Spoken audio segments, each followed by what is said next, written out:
سلسلي نمشي بالشارع والناس ما تطلع فينا وتسب علينا.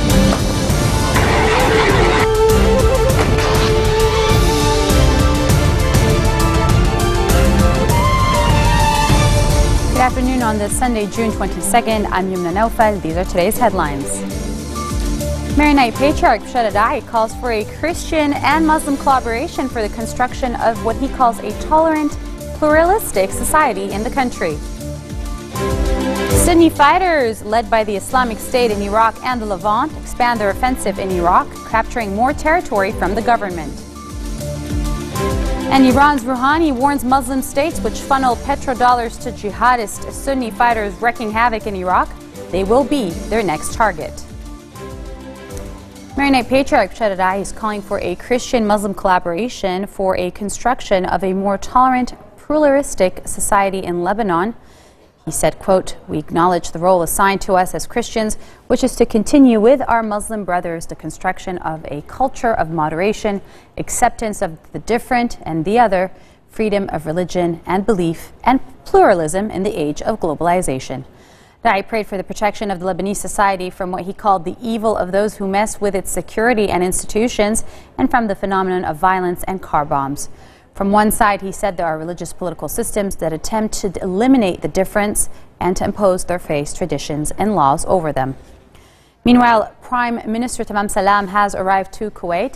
He said Lebanese security forces are on high alert to maintain security and stability in Lebanon, and he revealed that a breakthrough has been reached regarding the mechanism governing the work of the cabinet.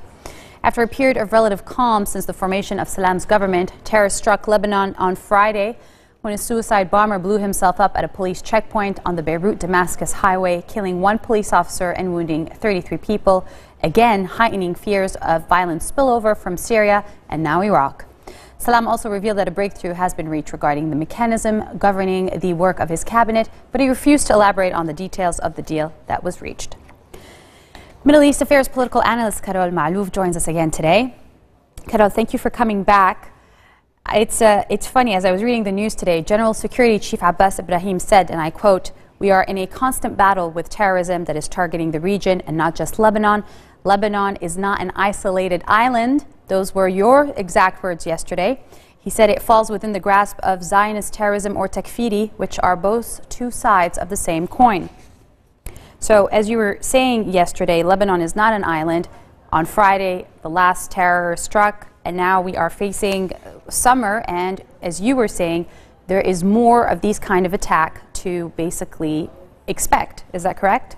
Yes, it is correct. As we were saying yesterday, that Lebanon is directly affected by its immediate surrounding. And the denominations and the social fabric or the sectarian fabric that makes up the Lebanese society of Sunnis and Muslims with the Christians are the same denominations that make up the Syrian social fabric and the Iraqi social fabric. So if you look at the region as a whole, you will find that the players, if you want, in the three countries. Now the problem has become cross-border. We cannot talk about Islamists or groups fighting within a geographical location or a specific territory, whether it's Lebanon, Syria, or Iraq. It has spilled over, just as ISIS moves from Iraq to Syria to Lebanon, so that Hezbollah move across borders from Lebanon to Syria as well. And we also heard some rumors that they might even go and help out in Iraq. So the conflict is spilling over, and it's no longer within the boundaries of the state. It has become more of a regional problem. All right, so you said it's a regional problem and it's spilling over, and we were talking about this earlier. What is a possible solution given the current circumstances? The solution has to be twofold. Now, the military advancement of ISIS in Iraq has been diminishing. True that, as you said earlier, there has been some progress on certain fronts, whereas we have to see how the allies of ISIS in Iraq, as we discussed yesterday, the more moderate line within the Sunni tribes, the Sunni, the Ba'athist forces, the previous military generals, the Islamic Army of Iraq, plus the other secular Sunni elements, if we might say. How are they going to translate such a military progress on the ground to political progress? How are we going to come up with a political solution with the parties who are fighting on the ground? And the same applies to Lebanon. The more we bring the parties together and the more we bring them closer, the less we will find gaps and loopholes in the political system. Security, Yumna, comes from a political umbrella. So unless we provide a political solution or a dialogue, as the Patriarch Ra'i said today, there needs to be a dialogue between the parties in order to stop the crisis, whether it's local, regional, or even if it goes to Iran and Saudi at the regional front as well. I understand what you're saying, but the Syrian conflict now entered its fourth year in March, and basically Hezbollah has made it very clear that it is not going to withdraw. It's not going to stop its involvement in Syria. So does this actually mean, and this is what you're saying, that there will be more attacks from ISIS or ISIL as they're known on Lebanese territory, and unless they're going to withdraw, but they've made it clear they're not going to withdraw. So with those specific circumstances, what can be done? I don't think Hezbollah will withdraw from Syria anytime soon, as they are holding most of the front that goes along the Kalamoun area. So I think Hezbollah is there to stay, to support the regime. Now, again, if we look at the situation, we see that while military advancement is taking place, the conflict has been going on for 3.5 years now, and we have seen that there has been no solution on the ground. So unless the parties, whether it is the Hezbollah or ISIS or the other factions or Jabhat al-Nusra, because it surprises me now that nobody talks about Jabhat al-Nusra anymore and everybody talks about ISIS, whereas Jabhat al-Nusra are still very much present with their political agenda as well on our borders, as we said yesterday, in the mountainous area between Lebanon. But Jabhat al-Nusra's agenda is very similar to that of ISIS in terms of, wanting to spread a very extremist fundamentalism kind of rule of law on the countries. I beg to differ, Yumna, here, whether ISIS and Jabhat al-Nusra have the same agenda, where Jabhat al-Nusra have been trying to topple the regime in Syria and to overthrow Bashar al-Assad with an Islamist agenda,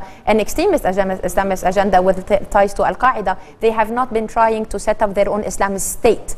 Whereas ISIS has been trying to set up its Islamic state or emirate in northern Syria, in Al-Raqqa region in northern Syria, with an extension to Iraq and Al-Anbar.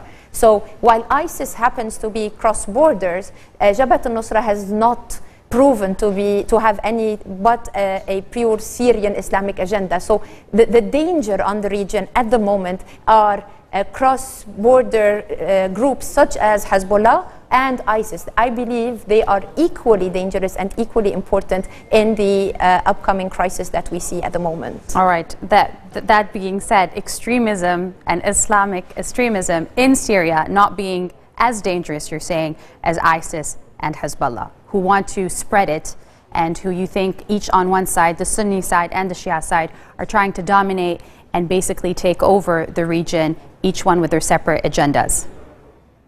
Yes, I'm not saying that Jabhat al-Nusra are more moderate. I'm saying that in their application of Sharia law are probably as extremist and as fundamentalist as ISIS. However, I'm talking about strategic political agendas. We have not seen Jabhat al-Nusra or the other Free Syrian Army fight in Iraq or in Lebanon, for example, but we have seen ISIS present in the three countries. So what is more dangerous is the international jihadist movement that is being created. We know that there Carol, are... Sorry, we're going to have to take a quick break, but we're going to return and talk more about Iraq and Iran. Stay with us. We'll be right back.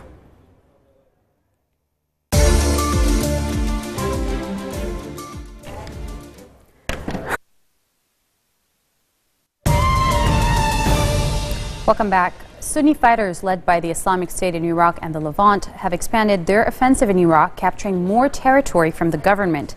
ISIL, the al-Qaeda breakaway group active in Syria and Iraq now, has taken the towns of Qaim, Rawah and Nanah in Anbar province. Qaim, located on the border with Syria, hosts a key crossing between the two countries.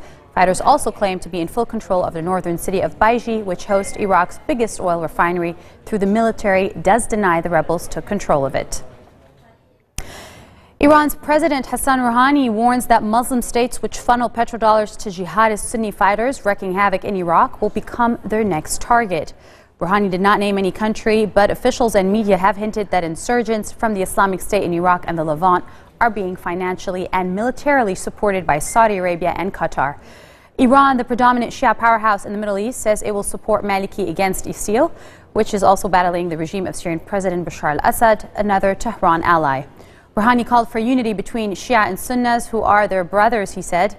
Meanwhile, Iranian Supreme Leader Ayatollah Ali Khamenei expressed strong opposition to U.S. intervention in Iraq, saying Iraqis themselves are able to bring an end to the violence there. Carol, we're back with you. What do you think of what Khamenei says? We were talking about this earlier, and him opposing U.S. intervention at any cost. There is definitely opposition for any U.S. intervention in terms of military intervention and boots on the ground to stop the movement of ISIS on the ground, as you mentioned earlier, and them gaining more territory. However, there needs to be, this is a decisive moment for the Americans to start, and with Kerry in the region, to start working on a political solution. The Americans need to deal with both parties equal-handedly. Over the last 5 years, since the Americans withdrew from Iraq, the Iranians have had a free hand in managing Iraqi affairs. Today, the Sunnis are back in the game. They have gained some ground through military means. Now it's time to translate this military gains, if you want, into some political gains by engaging, and the Americans and the international community have to engage both parties, whether the Iranians or the Saudis or the groups on the ground, in how to turn this into political gains and work with the Iraqis even-handedly with the Sunnah and the Shia. Do you think the repercussions are huge should America choose not to interfere, as President Barack Obama has clearly stated that he wishes not to? Yes, I think the repercussions would be tremendous, huge for the region. If a sectarian Sunni-Shia war starts in Iraq, it will definitely move to Syria and eventually to Lebanon. As we said, we're not an island. We are affected by what is happening, and the Americans have to step in and take responsibility for what they have set up, because they have trained the Iraqi army, and the Iraqi army has failed and collapsed. They have a responsibility to go back and try to fix things, but this time it has to be politically and diplomatically and not militarily. All right. Thank you for being with us. That was Middle East analyst with us, Ms. Carol Malouf, talking about Iraq, ISIS, Syria, and Iran. And on that note, we end our bulletin for today. I will remind you of today's headlines. Maronite Patriarch Bashar al-Assad calls for a Christian-Muslim collaboration for the construction of what he says is a tolerant, pluralistic society in Lebanon. Sunni fighters led by the Islamic State in Iraq and the Levant expand their offensive in Iraq, capturing more territory from the government. And Iran's Rouhani warns Muslim states which funnel petrodollars to jihadist Sunni fighters wreaking havoc in Iraq that they will become Iran's next target. Thank you for watching us here on Future Television. I'm Yumna Naufal, wishing you all a good week ahead. Take care. في 14 أذان ملتزمون بأن تكون هناك سلسلة. نحن بدنا سلسلة نمشي بالشارع والناس ما تطلع فينا وتسب علينا.